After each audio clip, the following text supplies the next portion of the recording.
Always. Good morning, Mike Shine. This is the 100 Millionaires podcast. This is Gualter, real estate mentor. Mike, give me an introduction. Mike Shine, holistic attorney, focusing on massive income for passive income. Sweet. I love it. Mike, so we were just talking about the stock market. You turn your the TV off, which gives you all the information. So I just assume you got the ticker running all day. You've got, is it Fox News or CSNBC? Squawk Box, whatever it is. CNBC. All right. Well, because that dictates which president you're going to vote for. So very scary, right? Last time I voted for Johnson, who was like the independent. And you remember Bernie was Feel the Burn? Yep, Feel the Burn. Mine was Feel the Johnson. Oh, no. Basically, doomed to fail. Yeah. It wasn't as good as Feel the Burn. So. Either pick Hillary or Donald Trump. There really wasn't a... Yeah, that wasn't much of a choice. That's your choice. But I'm go ahead. So apolitical, it's unbelievable. Yeah, I am with you. I don't care about politics. It's never put a dollar in my pocket. And the only politics I pay attention to is household politics, Alchemist community politics. Well, you can't read Science of Getting Rich and not be of that mind, because he says it. And since you read it once a week, when he says don't worry about plutocrats and politicians, that they allow you to have your life. So you just... And Brenda was watching yesterday because she tries to stay away from it, but she has a little addiction to that. And she got off and she said, I did something bad. I'm like, what? She's like, I watched that stuff and now my my whole energy is down and all. Her whole aura is off. Yeah, but yeah, it's tricky. Yeah, it's kind of addicted, you know. Successful people that I know, like the most successful people, stay away from the news. Like they're like, it's garbage. They stay away from Facebook. They stay away from all these different feeds. And like they have these things, right? Like they have the news, they have Facebook, but they control their feeds so powerfully. Like one of my mentors is like, yeah, these are the 20 things I follow on Facebook. That's it. He's like, I don't follow anybody.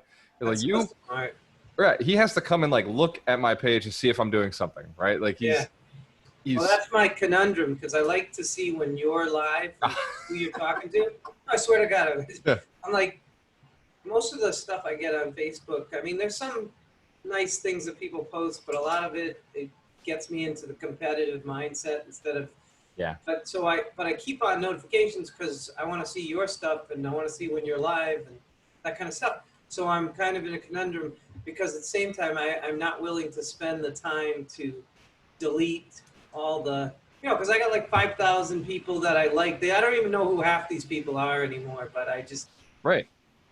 So it's the Dream 100. What you're looking for is the Dream 100. Right. You're looking for the 100 people who inspire you, empower you, motivate you, you learn from. And so you can unfollow all the people who don't do that for you. Right. So I'm trying to say, instead of saying I don't have the time, because it's not the time, it's the priority. And I have no willingness to sit on Facebook and turn down people's stuff. And trust me, I'm not saying I'm any more special than anybody else. I don't care if people don't follow, don't friend me. I don't care about it. It's just the times when I'll just be sitting there and I'll find myself in a time suck, looking at like, what food people made for dinner last night. I'm just like, really? No interest. Mike, it's funny you say it, because I'm pretty certain that all of my family has unfollowed me. Like I'm 100% certain that my brother and my dad are still like the only people who still follow me in my family. Yeah.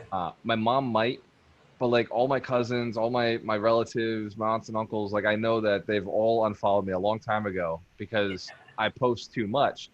And I just hit 2,000 followers on my business page, and I like 11 or 1,200 on my personal page. Nice. So it's like, I just found people who care about what I care about. That's it. Yeah, that's awesome. Yeah. I always wonder that about, so I have like friends from when I lived in India. I have friends from, these are friends, okay? Right. again, I don't think they think about me too often, but Right. from India, from France, from college, law school, and they're all on there because, you know, Facebook is such a big ego. Hey, I remember that person, all that crap.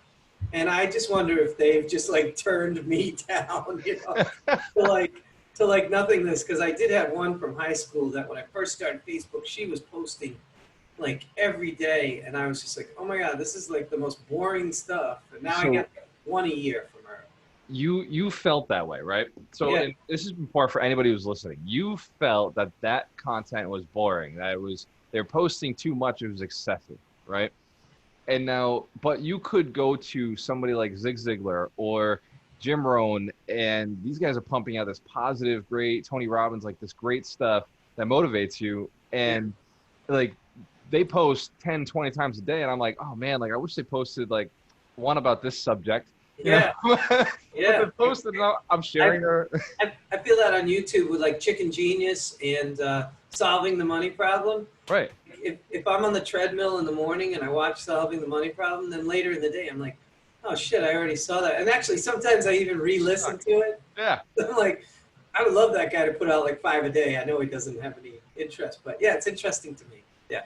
And that's the point with followers, right? Like for being a follower and following, because it is important for the Dream 100. I'm glad we're having a conversation because people can make a lot of money by following the right people. And even more importantly, by unfollowing the wrong people, and like control your feed, right?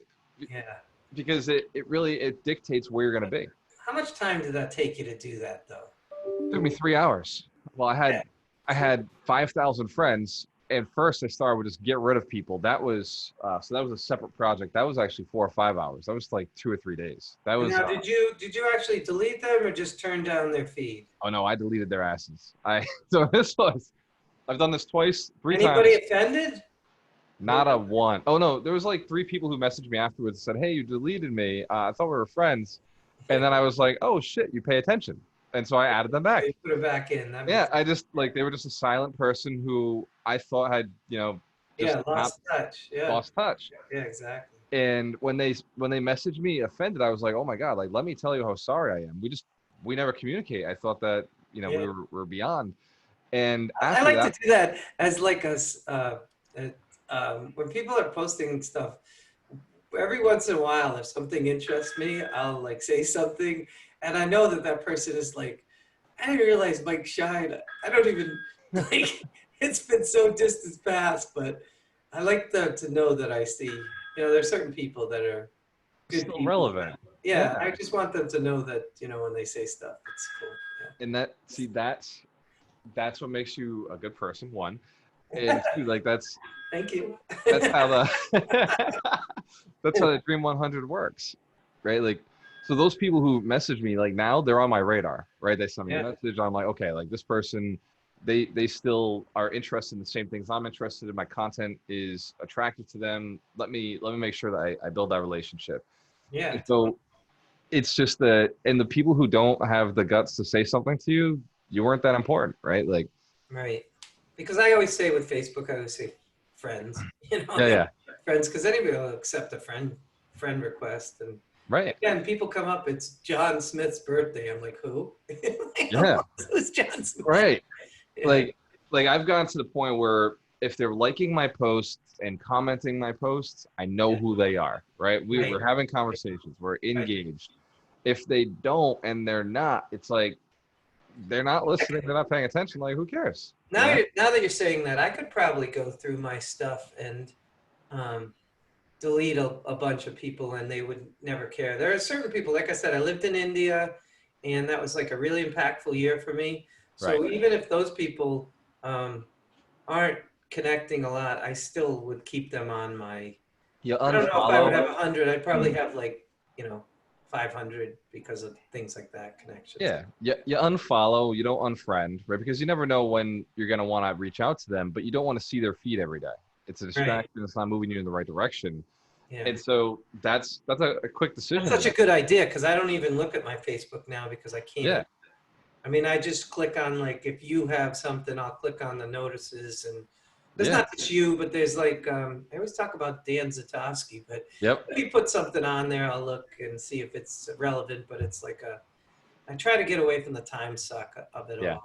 It can be very detrimental. Yeah. Yeah. You really have to. And like writing the book made me get a little more focused and Nice job. realize, Yeah. like it's like, okay, like time is super valuable. Most guys who write a book get a log cabin in Maine and they leave their phones behind. They're like, oh, no service. Whoops. Uh, I can't do So, that. I was talking with Brenda that when I was in law school, I had this great idea at the end of the semester. So it was winter time, so my parents are snowbirds, so they have a house in Narragansett. yep. So I took all my books, so I got in the car, drove down to Narragansett, walked in the house. The cable is off there, the dust covers are on everywhere. But because I'm a high I think I Good. was there for 30 minutes and I was like, I gotta get the fuck out Where of are here. the people? I gotta go. I can't do this. I was like, so I left and then drove back up to Boston. So, Yeah. yeah, it's a good waste of time. So you know what? That hour drive, hour back, was your solace. Yeah, That exactly. already broke you, right? Yeah, it's just ridiculous. Yep. Yeah. I agree. I actually shut them off for the first time last night. Ironically, around 11 o'clock at night. Nobody's bothering me at 11 anyway. Right. Or maybe it was 12 because I think me and you were actually texting. Yeah, you and I text back and forth. I'm like, I Yeah. don't know. I think he must think that I don't sleep at all, but I Yeah. really do. But, Yeah. It's all right, Mike. I go to bed at 2 o'clock in the morning. So for Yeah. me, my normal routine is just think Miracle Morning reversed. yeah.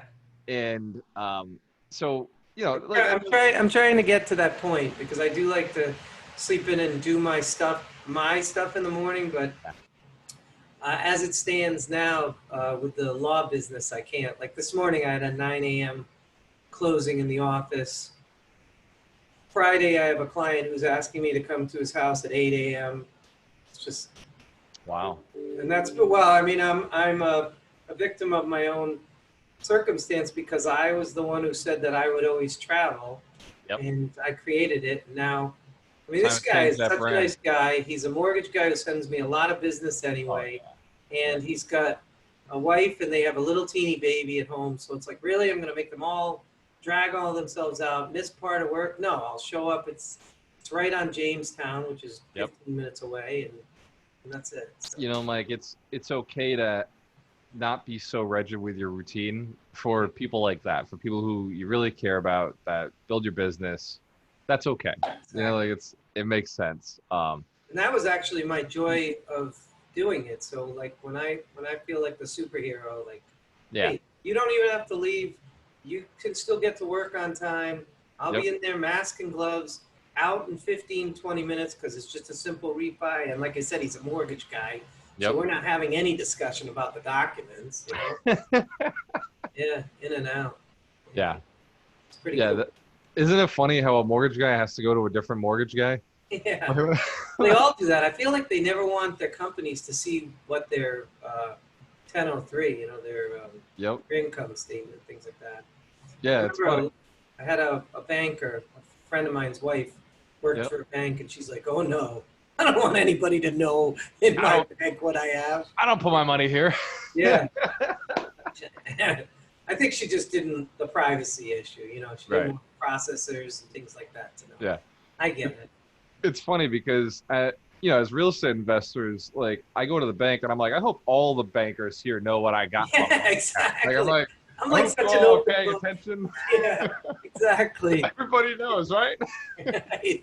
That's so cool. And then with the mortgage brokers, I'm like, you see what I make. Am I 1099? Yeah. W2? No, it's not 1099. It's not W2. It's 1099. I was like you said to me, hey, let's do our net worth tracker and we can show them in the wholesaling mastermind. It's like, wow. And I was like, yeah, that sounds great. Then I go home and Brenda's like, no. Shut it down. Shut that we down. will not be doing that. And I'm like, we get so used to it, right? Because we go to there's like a few people who really care about what we make and they're like really proud of us and they reward us for making it. And then there's the rest of the world who's like, yeah, I don't want to know what you make, or you make too much, you suck, or Haters, like, haters yeah, gonna hate. there's the haters, and so like, yeah, we don't always post or talk about what we make and what we earn, but with our bankers and with our Yeah, mortgage lenders, yeah. uh, That's for my them, thing. I always have to instruct them about the fact that I have a stock portfolio. right, Because they ask for like your W-2, which I don't have. I have partnership K1, and I right, have company things. And then you're going along, and it's like, is this touch and go? And you're like, well, wait a second. right, Do you see that I have stocks? Like, what are we? We're talking about buying a $150,000 property, and you're telling me that you're, I don't think this has never happened, but I'm saying I right. picture them saying something like you're on the edge. It's like, wait a second, I am not on the edge. I could buy this freaking thing cash, okay? But the Yeah. rates are so low right now. It's like, did you see my Schedule C? It doesn't include my stock portfolio. Yeah, Right? right. Yeah, Like, exactly. I am put my gains on there. Right? But they're not taken yet. So I gotta get in touch with my dad's attorney about meeting. You said meet on Saturday. Is that what you were talking about? Yeah, whatever works for him. I mean, Well, this is let me ask him. It is at his house, so Saturday, just so the viewers know what we're talking about. Gualter, yeah, of course, has this um, goal to get a 10,000 unit REIT, real estate investment trust, publicly traded real estate investment. And I am so right there with that because it's something that I've always found exciting. I think I've mentioned several times how much I love Sam Zell, yep. and whose earnings, I think their earnings are coming out today. But I don't own equity. Shares are up. I own some. Do you really? Nice job. Of course, man. It's Sam Zell. Sometimes I just own a little piece just to Yeah. follow somebody. Yeah. EQR is up to 52.96. Actually, it dropped a little today, but it's still 52.94. Equity residential. That's right. That's Equity right. residential. Yep. So, but my father's attorney is this amazing tax attorney. He actually worked for the IRS, then he worked for one of the top firms in Rhode Island for a long time, then went out on his own and has been doing 1031 exchanges, a lot of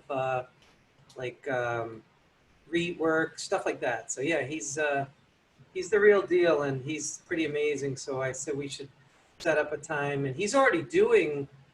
I think I mentioned I wanted to do an opportunity zone Yep. fund, Yep. and so I was talking to him about that, and the REIT is really not that far away. So we're gonna go meet with him.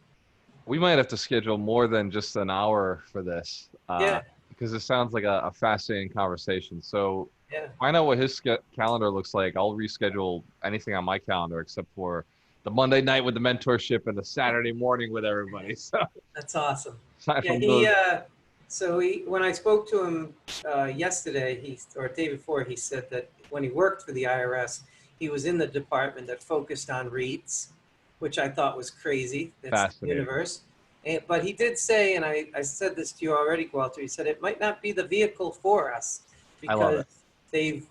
they've become sort of old fashioned, and there are actually better ways to structure it. So my study on REITs has gotten pretty extensive. That's awesome. Now, obviously, Ray Dalio's book is not about REITs, but Right. yeah, this Wow. one down here at the bottom, this one is a phenomenal Investing in book. REITs. Yeah, it's Cool. like the basic of how they all came about and where they're going. And even though we're calling them old right now, they're like the baby of the stock market. They're the newest product that the stock market has, in the last 40 years. But the great thing about his first name is Brendan is that he's always focused on the tax side of whatever investment is being done. Right. And I know that's near and dear to your heart because Yeah. we don't want to give away money if we don't need to. So it's amazing to watch the way he structures things when he's talking to my father or talking about how to do it. He's really good at drawing like charts, kind of like that one that what's that thing that you do with the bubbles that show all the, it's a app. MindMeister. Yep. Mind Yeah. Map. So Yep. he's like the original MindMeister. And let me be very clear. When it comes to not paying taxes, it's Yeah. not because I don't like paying taxes. It's No. because the money does better and the government doesn't actually want me to do anything that they tax us for, they don't actually want us doing. They Right. want to keep Right. our money in the system. Yeah. They tax us when we take it out. So I just want to play the game better. Yeah, I And learned that when I was in law school. I took a tax class. I don't know why I did that, but anyway. for this And it conversation, was man, all about, yeah, for this moment, it was all about the fact that taxes are a way to incentivize or disincentivize the citizens of the United States. that's right. Because if they want us all to buy houses, they make the taxes work like they do for us with investments and things like that. Right. And if they don't want us to just take gains and put them in a mattress somewhere, then they whack us with taxes. They cut that out. Exactly.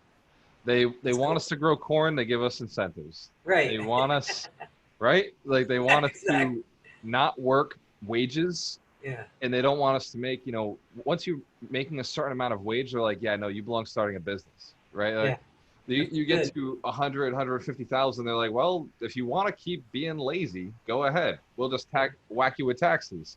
Such a great country. At this level, you could go and be an entrepreneur, is what they're saying, right? At the level you're being paid Yeah. this, you could be an entrepreneur, and we would literally forgive so much of your expenses Yeah. if you just decided to go and build some jobs, create jobs. I just love this country for that reason. It's just the land of opportunity. Sounds like a cliche, but when even the tax system is pushing you towards doing something, and Right. it's you see that from like everybody. I talked to Brenda, and she wants to, Brenda's got the kids at home, and she's doing stuff with her real estate license and investments, but she wants to start a business, Right. and I hear this all over the place, and you kind of have to, not with her, but when you talk to people and they want to start a business, you're like, read the E-Myth first, because you don't want to buy a job. You This could be want an a entrepreneurial business. seizure. Because everybody wants to start a business, and it's like, well, yeah, but are you tying yourself to a desk or to a storefront or whatever, where you'll never be able to travel, you'll never have the freedom, Yeah. and that's not where we're trying to head. So that book, The E-Myth, was really eye-opening about that. Good book. I was listening to a video that Jim Rohn put out while he was still alive, or somebody put it out after he passed. But Yeah. the video states that a job will give you money, like a job will give you life or free, it'll give you money, Yeah. but wages will build a fortune, right? So a job will give you income. Yeah. Wages will give you income, like just working a job. Yeah. But then a business will build a fortune for you. And so he says, you work your full-time job so you can have a life. Yeah. But then you work your part-time job, this little part-time hustle, so you can have a fortune. And so he's like, you're building your fortune part-time. It feels good. Yeah. It's funny you said that, because I have a friend out in Colorado, and he just texted me this morning, and I was like, did you finish Rich Dad, Poor Dad? And I also suggested they read The Science of Getting Rich, because he's successful. He's at a company that does like mortgages in Colorado, but I really he's a good friend of mine from when I lived in California, and I really want him to get to the passive income side of it, because you work and work and work. Really, you're going to work for 50 years, and what'd you say? People die 6 years after they retire anyway. So what's the quality of that life? And I think that the important thing to remember is you're just living wrong, right? Like you're living wrong. You're not meant to just do the same thing over and over and over. That's why when you stop it, like it was keeping you alive, because it was like this minimal activity that you needed. Yeah. And then 6 years later you die. Yeah. But you could do something new every day or every week or every month that makes you feel excited, build assets, build lives, build careers, build new experiences, because it's not all going to make you money, but it'll give you more knowledge or understanding. Exactly. I will back up and say, if somebody has a job that's like their passion, then it's like, that's fine. Some people wake up when they're 8 years old and say they want to be, I don't know, an astronaut or a fireman. And if that's who you've wanted to be forever, then I totally get it. But if you're just doing a job for money, take that money and then go put it into passive investments, and have just like Richest Man in Babylon says, have money be your slave and have its children be your slaves. And so it's all working. So the money's working instead of you're working. Exactly. I wanted to be a garbage man as an 8-year-old child Really? because they get to ride on the back of the truck. And Yeah. I thought that was pretty cool. Yeah. Uh, Now, not all dream jobs of children are the dream job. It seemed cool for a day, Yeah, right. but I know garbage man. I know people who did it, and although they are highly paid, Yeah, it is not a fun job. Very hot in the summer, very cold in the winter.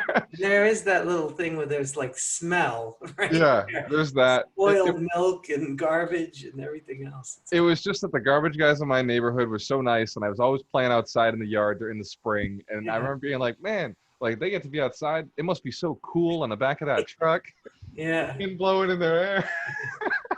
Yeah. My cousin's husband worked out in Oregon on a river as a whitewater rafting instructor. Nice. So if you Seems like a wanted, great job. so that would probably be better than a garbage truck, man. Yeah, I'd say I would Get last the about a wind. week.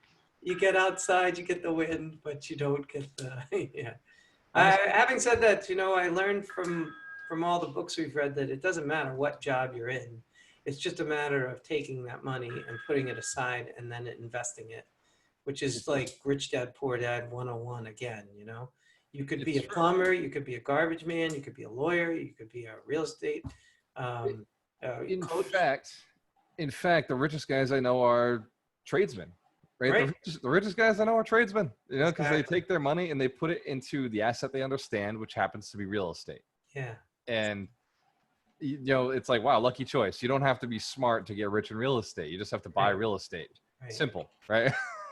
Yeah, well, I mean, we do have this debate about going to college. Well, first of all, I went to law school, so you can't go to law school unless you go to college. So right. You can't be a lawyer. Right. On the other hand, I found that my 4 years in college were beneficial in opening my mind to the bigger world. So yeah. When people say, well, you don't need to go to college, I get it. If you go right into your dad's plumbing business and then it becomes, Smith and Sons Plumbers, so why you don't need to. But with my kids, they're all going to go to college just to open their minds. And I don't look at it as an investment in, something that's going to make a profit going forward, just as something to see that there is a bigger world and there's lots of different mindsets, attitudes out there. So yeah, and when you go to college, right? So there are some classes, like I went to college and I didn't finish, right? I took 1.5 years, but the classes I took changed my life. I took accounting, I took not tax, I took business math, I took Excel, right? Like I took these classes that I've used my entire life in business. I took business management. I took marketing, right? Like these are classes I went to in college. Your college experience was way more practical than mine. I was like an English and a French major. I got to live in France.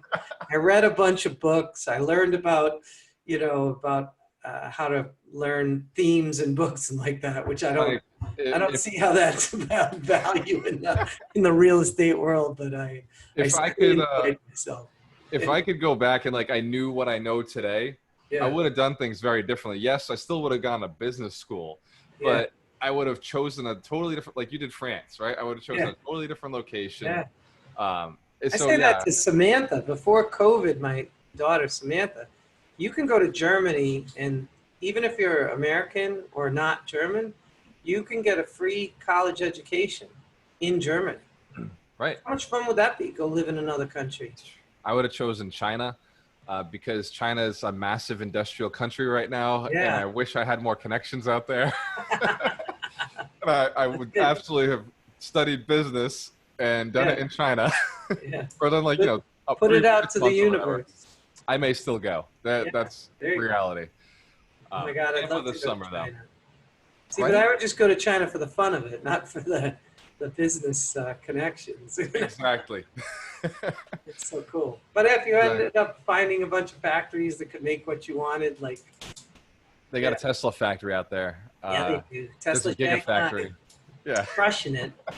Made a lot of vehicles this quarter. So let me see what Tesla's at right now. 1507. So when I turned it on this morning, they were down to 14 something. Yeah. And now they're back up. So we've made our money back. It's just perfect. bouncing up and down right now. It was like up the day before.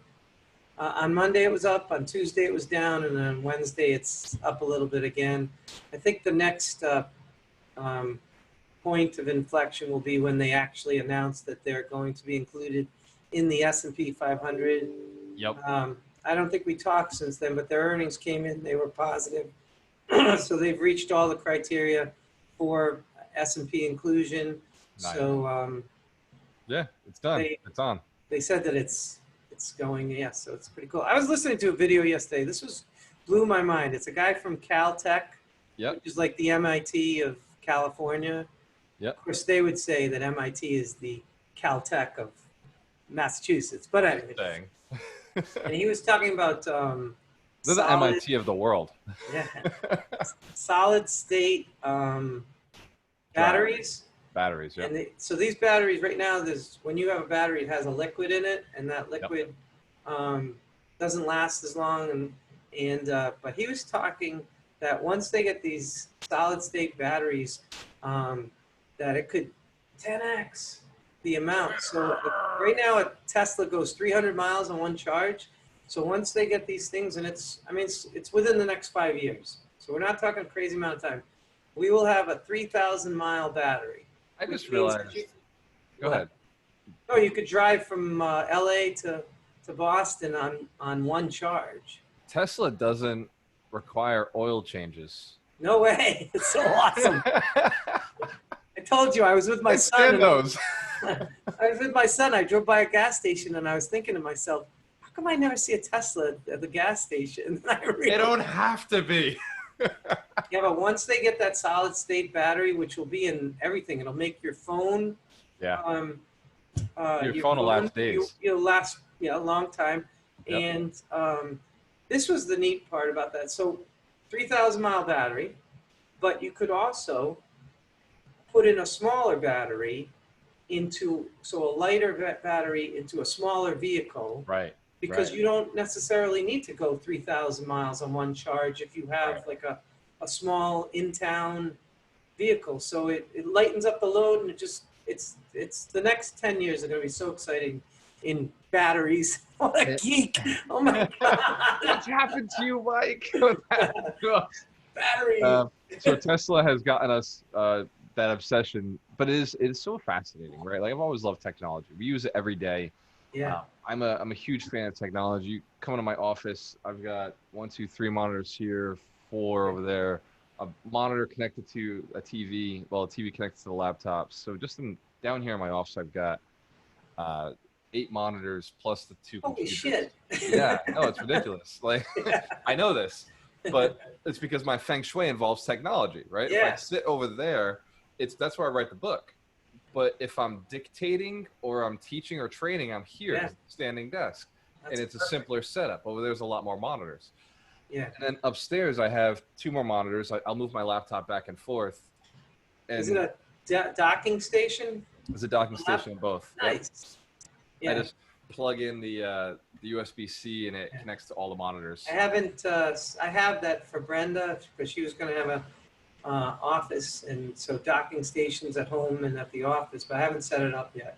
Yeah. I'm derelict in my duties. I also have right here my standing desk, but I haven't put that together either. Time to put it together, man. Well, I have to put it together actually because this desk that I'm using right now, we just hired another person for my office, so we need a desk. So that's going to push me to do this. But I think I have to get what I was asking you. I think I got to get extension cords for like the camera and So for all of that, so everything is now mounted to the desk. So the light is mounted to the desk. The camera is on the monitor. This is mounted to the desk. The computer what itself about the is mounted stuff? underneath. What about the stuff that has to plug into my tower? Oh, So you've got that. You've got that box, which goes to. I gotcha. We're gonna go on a journey. You ready? Yep. There we go. So if you go under the desk, Look at see that thing with that. the blue lights? Even your. Oh, I didn't realize even your tower is attached. Even the tower is attached. Yep. Did you do that, or is it just made to do that? Like I did that. You had to do it yourself. Yeah, I gotta clean this up. You should see Ron's. You can't see any of the wires. But then I have another power pack here. As a And power pack. how does the tower attach? Is it something that you buy? So there is a clamp. You can see the clamp right there. Yep. And so that clamp is connected to the desk, and you can open it up and close it, and you can put a tower in there. Yep. Cool. Maybe you can send me the product's name at some Yeah. point. So I what would do you really have? appreciate it. You have a tower like that? Yeah, let's go on a journey. Let's go on a journey. Wow. So here's my tower. You see There it down is. there? Just Yep. on the floor. And then it's got these cords that go up into the desk, you know, above. And so Yeah. this cord on this camera, this is the distance. You can't see it, but the distance is 3 feet. So yeah, I have to do something about that. So that's it. Yeah. So Oh, and wait, USB. there's my new desk sitting over. Where is it? See it on the wall? It's ready to go, Mike. Styrofoam's ready to go. Ready to go.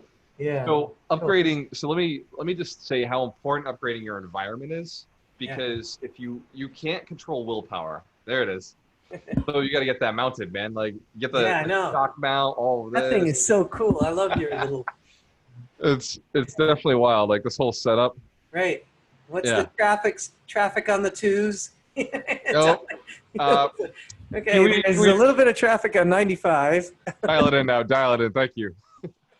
So the environment that you set yourself up with is going to dictate your level of success. It's going to dictate your attitude, your mentality, how much energy you have in your space. And sometimes you're working on a project, sitting doesn't work. You gotta stand up. Yeah, you gotta get up. And like this is, all the books are back here. The whiteboard's on this side. There's no books, no whiteboards on that side. It's a completely different space. It's calmer. It's more quiet. It's more. That's awesome. This is creative. This is more high energy. Yeah. So like creating that environment for yourself gives you a better opportunity to be successful. As far as all the wires go, you got to plug a USB into this. The camera's a USB. One of the monitors is a USB. Right. And obviously you got to have chargers for the phones.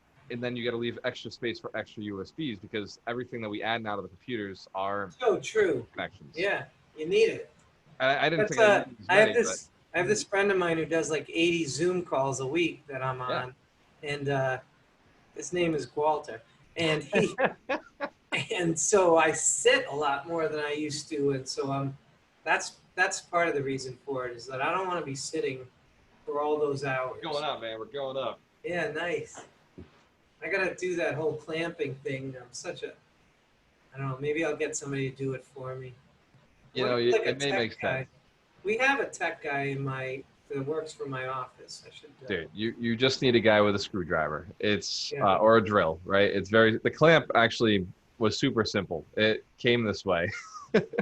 All I did was screw this on, put the clamp in.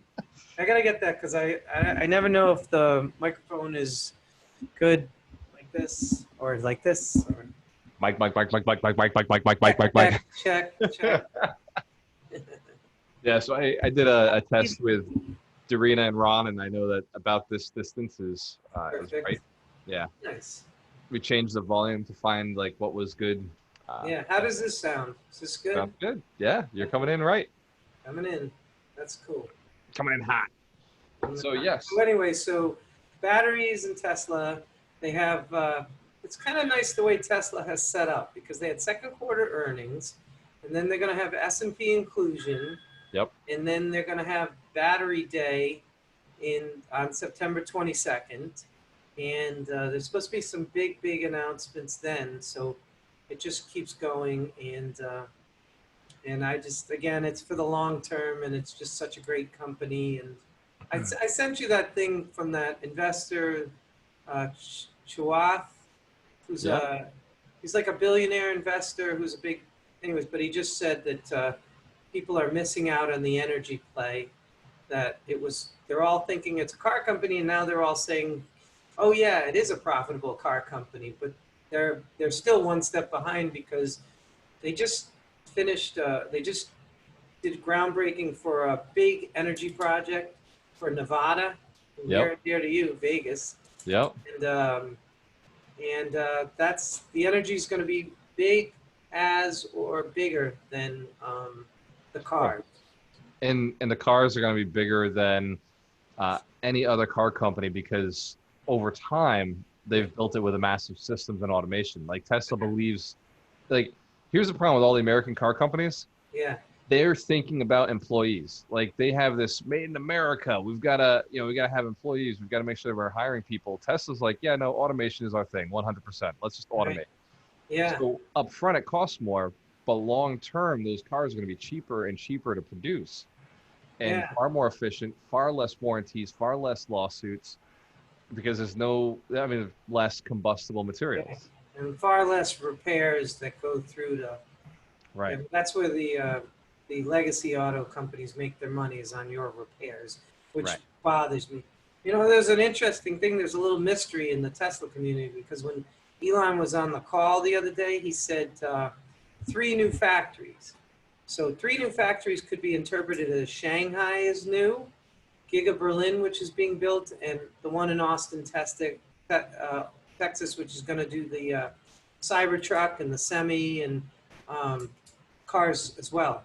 So you could say that. But if you don't think of Shanghai as a new factory, because the way he said it was 3 factories are being built in the next 18 months. So that would not be Shanghai. So the theory is that they're going to build another factory in India. And then they found like documents that's going through India because Elon Musk wanted to build in India a few years ago. But when they looked at the taxes for bringing the cars in, he said it was cost prohibitive. So if you can build them in India, then you don't have to worry about massive population in India. Huge, and they can build a smaller car because the roads in India are much more constrained around the cities. But yeah, so that was the Model 2, right? Oh, say that again? We're looking at the Model 2 or the Model. Yeah, although the Model 3. Yeah, the Model 3. But they were saying Model 2, but they don't know when that's gonna come out. But maybe 2 years, something like that. Yeah. So pretty exciting that I don't know. I just like the idea of everything being automated and everything being electricity because it's just a cleaner, easier system. And yes, I fluctuate my Tesla shares right now. So I own 10 no matter what, right? Like that 10, I'll never sell. Like that's just mine for life. Yeah. And I'm looking to stack up more. Like you said, you want 100 or you want 1,000 shares of Tesla. And so I'm like, okay, like I'll stack 10. Now I'm 10x it. Now I'll push to 100. But here's the deal. Every time I buy Tesla shares, I buy BRG and I buy EXP. Nice. So those 3 companies are my companies that I run. But in my other account, what I've done is sell off. So I usually keep $1,000 position on all my stocks. Yep. But I've sold it down to a $100 position on all my stocks. So I'm still watching everything and I'm still day trading. Yeah. But I'm day trading Tesla in a sick way right now. I'm moving 15,000 at a time, just in between it. Yeah, it's going up and down $50. Like I can make I can make $500 every time it goes up and down $50. Yeah. So that's a good one to do it if you've got the stomach for it. It's volatile, right? It's a volatile stock. It's not using margin. That's cool. Although I could use margin on that account and go. Go big or stay home. I can go this is not financial advice. It's terrible advice, yeah. I don't think you should trade stocks if the stock going up is your only win, right? So like I don't short the stock. I'm basic. I think that if you want to make money doing this, you really got to be able to trade options. You really got to be able to understand shorting stocks, hedging your funds. I've never day traded. My sister asked me the other day because she likes to day trade, and I was like, I've never day traded. Separate account. I've done some option trading in the past, but it was very conservative option trades. I have an option trade on right now for Tesla that I think I told you about, but it's for a year from now. Yep. So when I did that trade, I got 20,000 immediately into my account. And if I wanted to close that trade today, because Tesla is up so much from where I put the trade on, I would close it and only have to pay 10,000. So there's already a 10 grand profit built into it, and time decay keeps going along. So increasing that profit margin. Yeah, exactly. It's kind of fun to watch. Yeah. So options is a conversation that most people don't understand. I think that we probably do have to have Carlos Bello on here and Yeah, have a conversation about options, right? Turtle totally. Although trading. I hope he can dumb it down for me, because even though I traded options, when I watch Yep. his charts, it's hard to know what he's doing because it's so sophisticated. So. Right. No, I agree with you.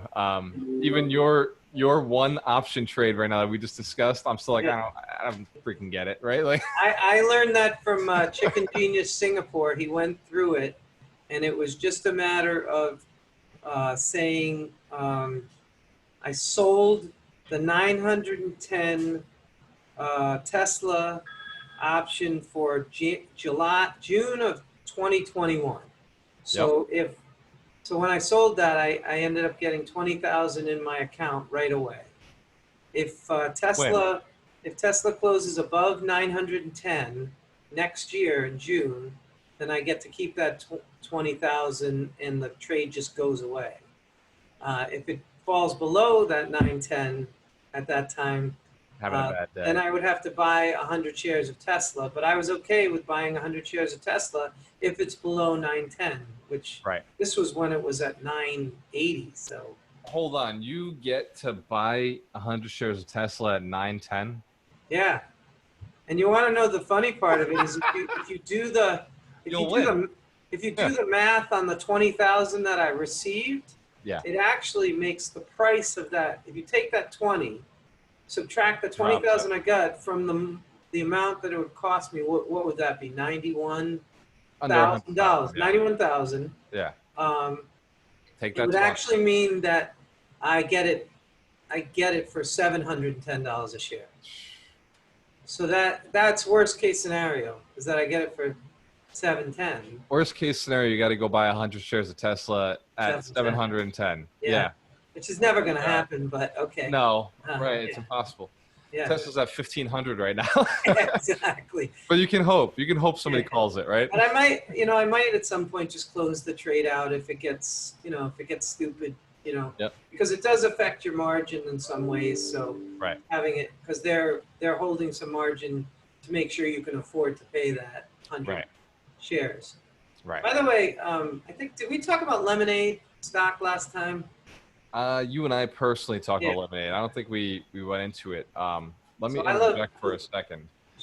EQR's shareholders meeting is about to start. They're Nice. yeah, so very exciting. Are you gonna be there? No, I'm not going to be there. But that's why I own the share, so I Yeah. can get pulled into all of their, Yeah, it's all awesome. of their pieces. Yeah. So go on. Lemonade. So Lemonade is a insurance industry disruptor because it uses artificial intelligence to pay claims out in a matter of seconds instead of the morass of dealing with insurance companies that we tolerate on a daily basis. And it's not perfect, but the artificial intelligence is getting smarter and smarter. So they know when a claim is a fraudulent claim. They know when it's real. They know when to pay it. And so you get your money for some, claim within 3 seconds. And that's it. Awesome. So you don't have to do that whole thing. And I was driving yesterday and I was like, why did they make the name of the company Lemonade? Like what is going on? And what I think, and I haven't researched this, but this is what I think, that when life gives you lemons, you make lemonade. And when it comes to insurance, Yep. that's exactly what happens. When Yep. when something bad happens, your insurance company is there to pay you back or do what they're supposed to do. And so it's an amazing amazing. I love the name. Like we were talking about, the whole principle around it is filling into the mind of the consumer that we'll pay you. Like, we'll make the situation better. Like, we've got you, and we pay fast. And we sometimes make a mistake because we're so fast and systematized. that was Gualter Amarello's theory. I don't know if that's their theory, but I think I the will whole say, premise works really well. well, it's to kind of relate it to Tesla.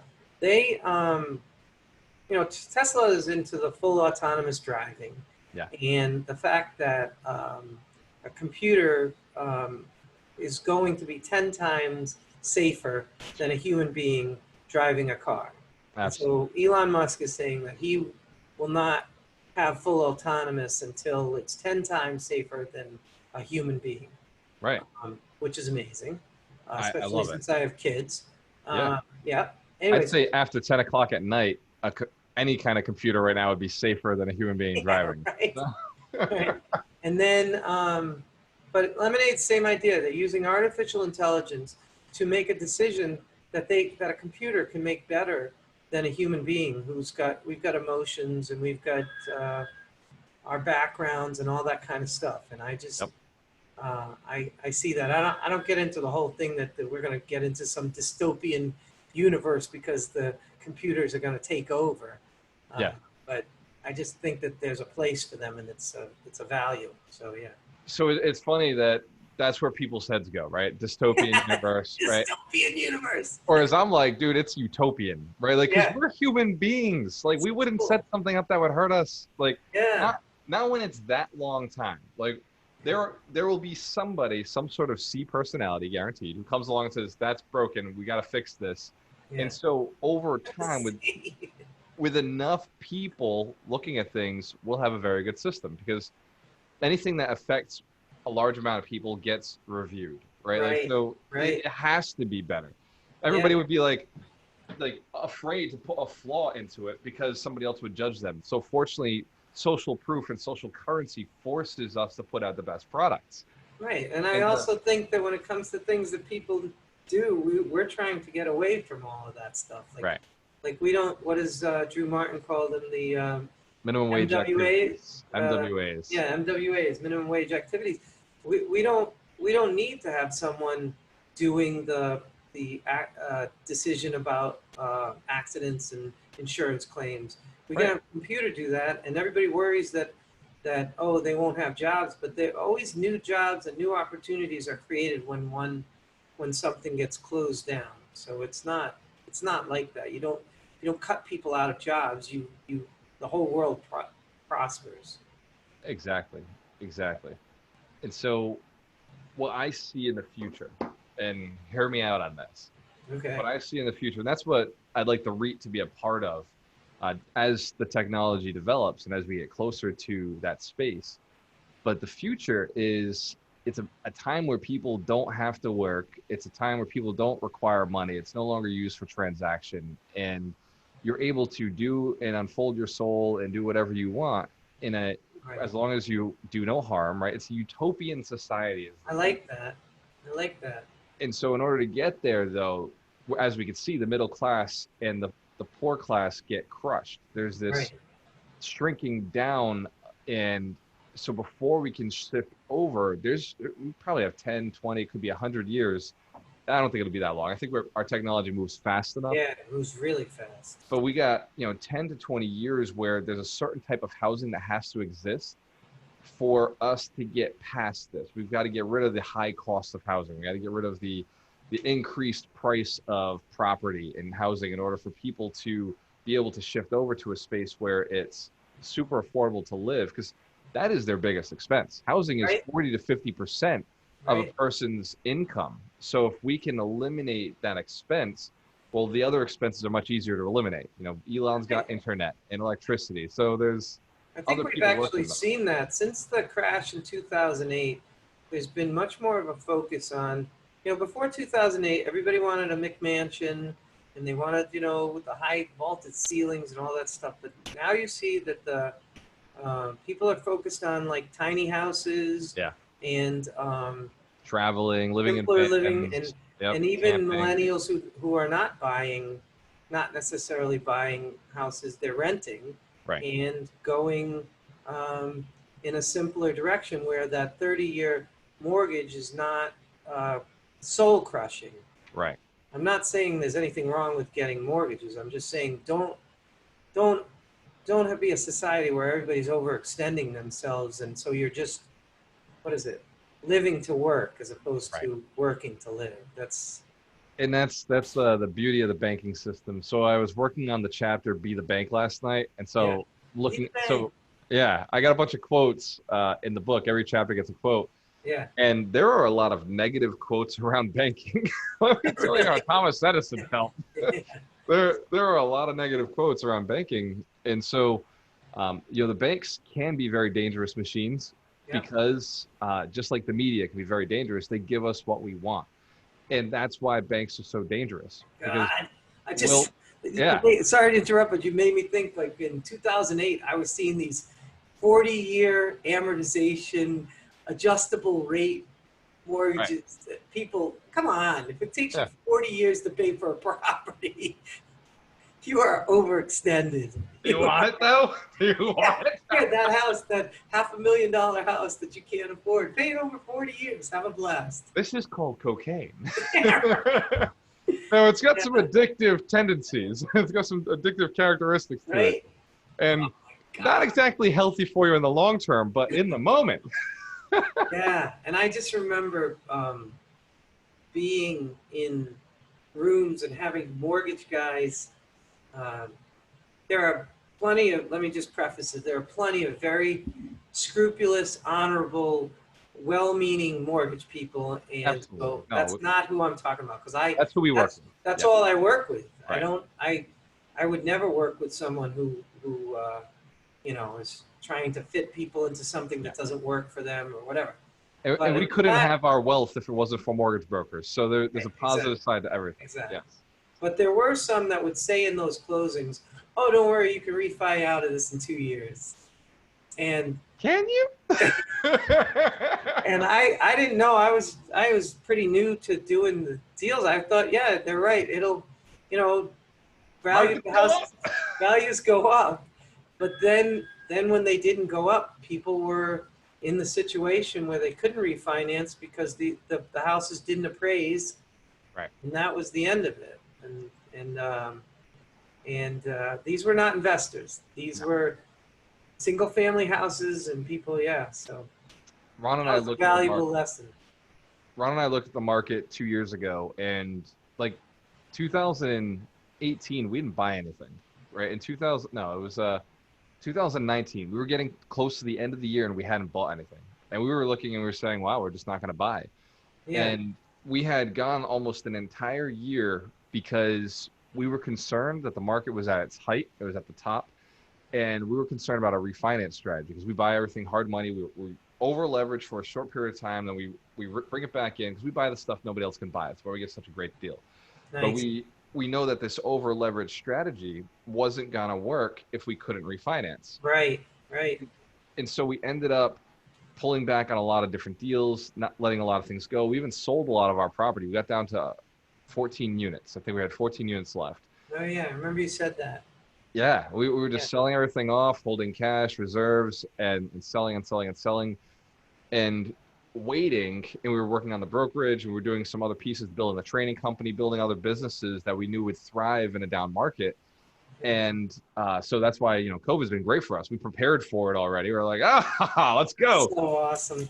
And I have a little jealousy because you and Ron always have your 4-hour Monday morning meeting, and I was like, how amazing would that be to? It's not jealousy. I'm psyched because I know that you created it, so it's something that can exist. But I like the fact that you spend your Sunday focusing on your vision yep, in so many ways, and then you wake up Monday morning and you go to your partner and you sit there for 4 hours undisturbed and yep, talk about the direction of the business. Um, that to me is awesome. That's such a good model. yeah. Um, it's not as easy, or I haven't gotten there yet with Brenda because we are a couple too. So there's a lot of other stuff that comes in Yep. that's not part of that. But that's where I would like to get to, where you set your agenda on Monday morning. The first 30 minutes are just rapport building.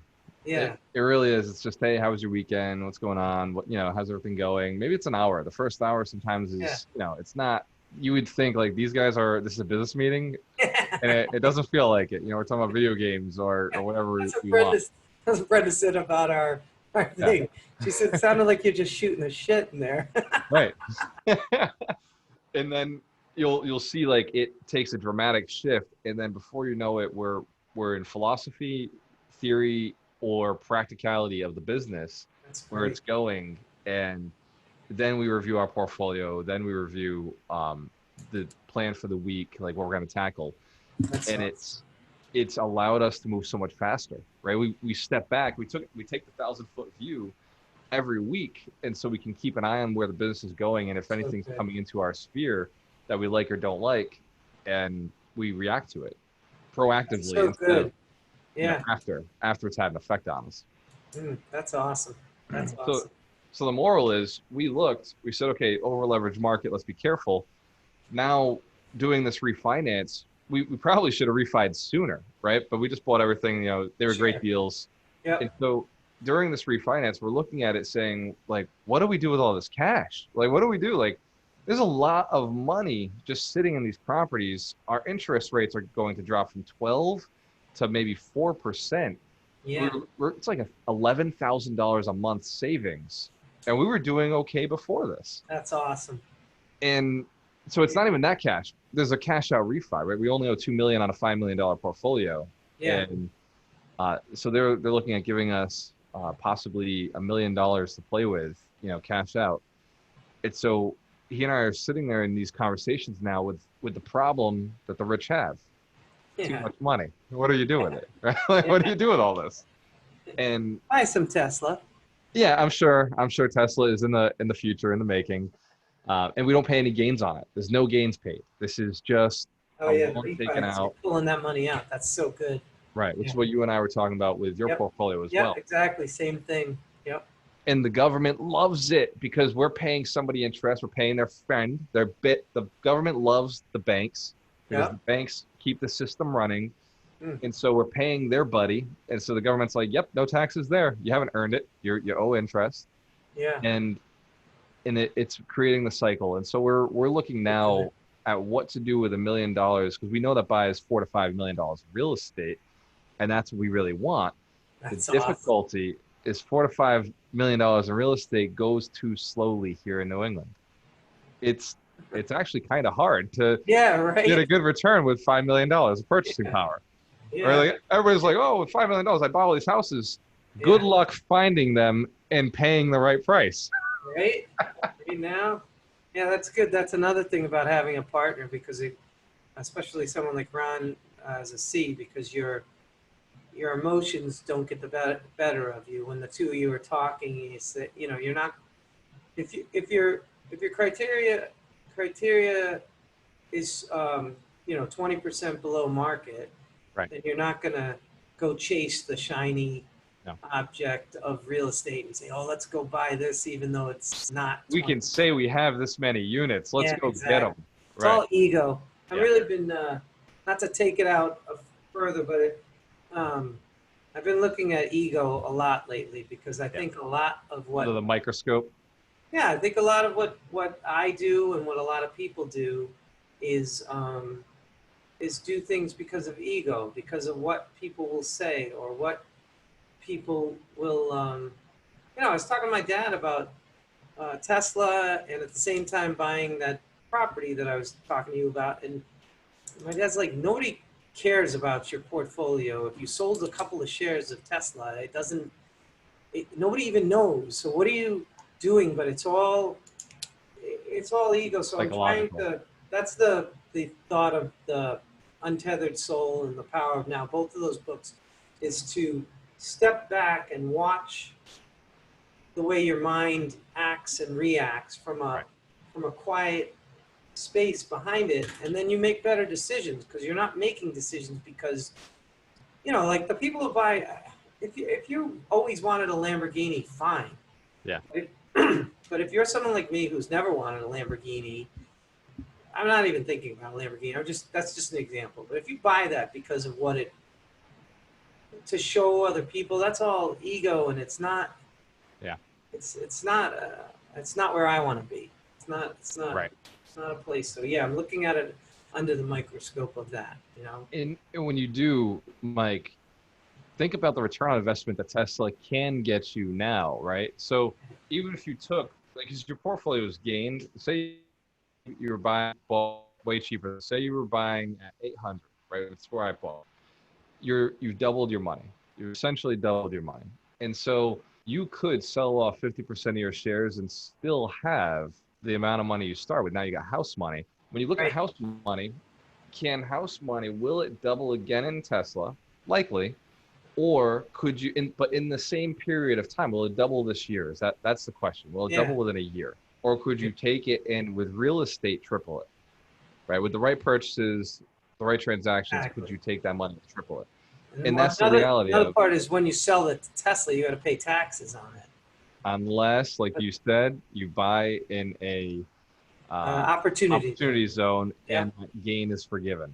Well, it's not Well, exactly. delayed, deferred. It's delayed till 2026, and at that time you would get 10% off. Mm-hmm. So that's not so bad. Hmm. Funny, I was having this discussion the other day with Mitch Jaworski because Mitch said he bought Bitcoin a long time ago, and his goal, he said that when he got to a certain level, he was going to buy a Tesla with it, and he ended up being. It was all. My point is, it was all house money because he had already taken his money out and it was all profit, but he got $7,000 short of buying his Tesla Model S before the came crashing down. You know what that means? He But needs to take his, instead of buying a Tesla, he needs to take his Bitcoin profits and buy some Tesla shares yeah, and let them right. take him across the finish line I instead of don't betting know. against Tesla. I don't know if he's as convinced as I am, or maybe he's short term. So Well, it's because the fundamentals don't make sense, right? yeah, And that's a problem with the stock market right now. Even my REITs, I'm looking at my REITs and they're so undervalued. Like they're still undervalued, right. especially Good time uh, to buy, right? yeah, like APTS, right? Apartments, like Yep. that. That's That REIT is bigger than BRG.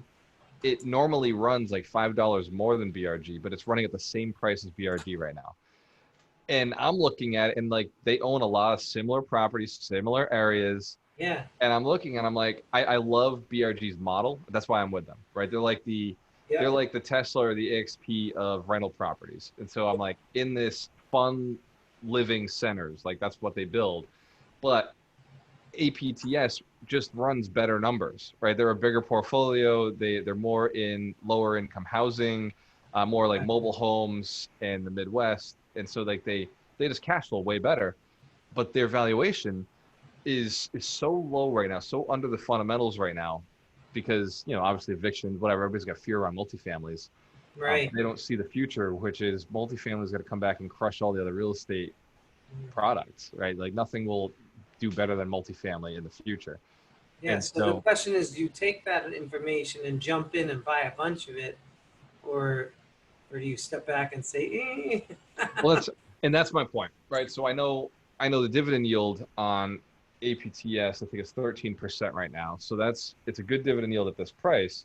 They sweet, typically run around 15, 14, $15 stock at the high, at its 52-week high, yeah, and it's a 7 right now.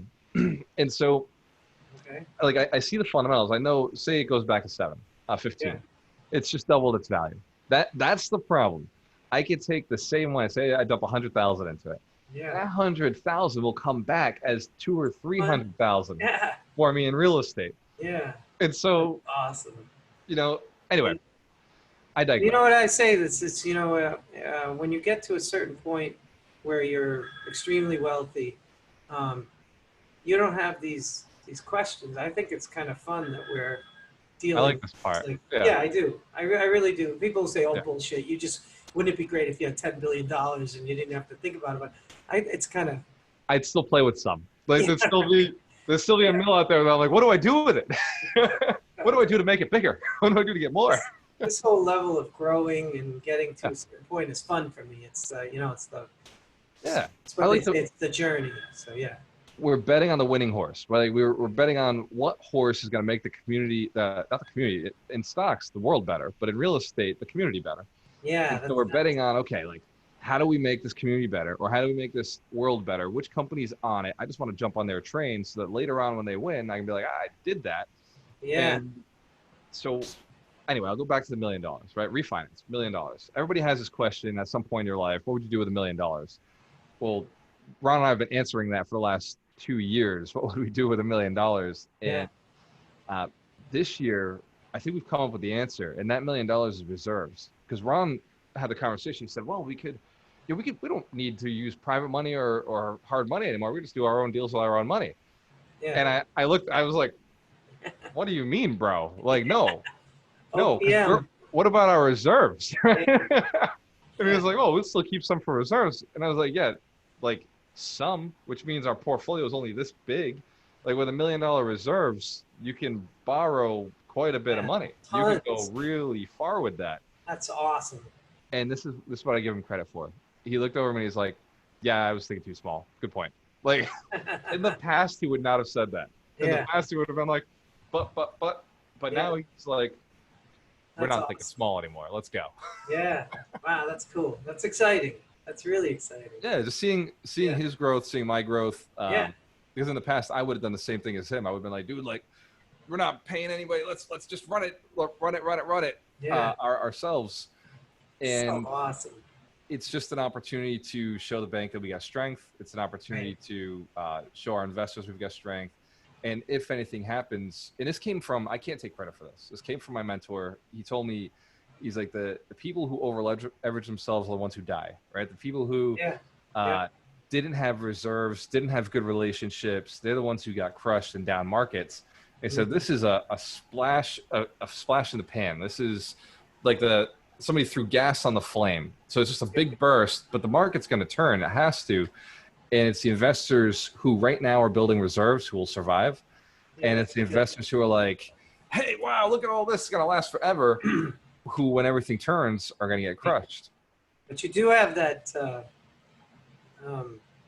I get it. I get the reserves and I get all that stuff. At the same time, there's the expression strike while the iron is hot. Yes. So, when you see opportunities right now, that could fundamentally change where your net worth is. Yeah. That's what I see now. And I know that it'll turn, but you have to take your opportunities. When the universe throws something at you, absolutely, you grab it. I mean, and you can be safe at the same time. And those opportunities are looking different than they did in the past. And that's where we're like condos. We never would have bought condos in the past. Right. But right now it makes sense. And we're burning and turning, we're flipping them because it makes sense. And we're getting 120 for these. Right. A year ago, you were like, I don't do single families. I'm not interested. But I would. Yeah. If I was picking up 50, 60,000 a unit. Right. Well, I think we got to jump off because I got to do some things and then get home. Sounds good. I'm going to go grab some food, and then I will see you on the call at 12. Yeah, cool. All right. See you then, Mike. Always work with the best. And when you have a choice, always work with the best. Mike, sign us off. What is your saying? Passive income from passive income. That's Mike Shine, a holistic attorney. Appreciate you. I will see you next time. Cheers. Peace.